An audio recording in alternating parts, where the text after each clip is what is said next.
হচ্ছে একটা পার্কে, চিন্তা করলাম একটা ভিডিও করি।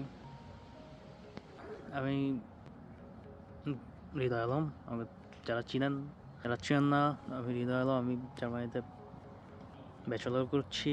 তো আমি আমার এই ইউটিউব চ্যানেলের মাধ্যমে কীভাবে জার্মানিতে পড়াশোনা করতে আসতে পারেন, জার্মানির ওয়েদার কেমন, জার্মানির লোকজনের জীবনযাত্রা কেমন, সাথে আমাদের পার্থক্য কী, এই সব ব্যাপারে টুকিটাকি আলোচনা করার চেষ্টা করব। মেইনলি আমি হচ্ছে জার্মান রিলেটেড ভিডিওগুলো আমার চ্যানেলে আপলোড করার চেষ্টা করব। তো যারা জার্মানিতে আসতে চান এবং জার্মান নিয়ে ভাবেন, তারা সাবস্ক্রাইব করতে পারেন। এর বাইরে German bachelor programme, masters programme, জার্মানির বিভিন্ন ইউনিভার্সিটির রিভিউ, জার্মানির বিভিন্ন সিটির কী অবস্থা, মোটামুটি সব ব্যাপার কভার করার চেষ্টা করব।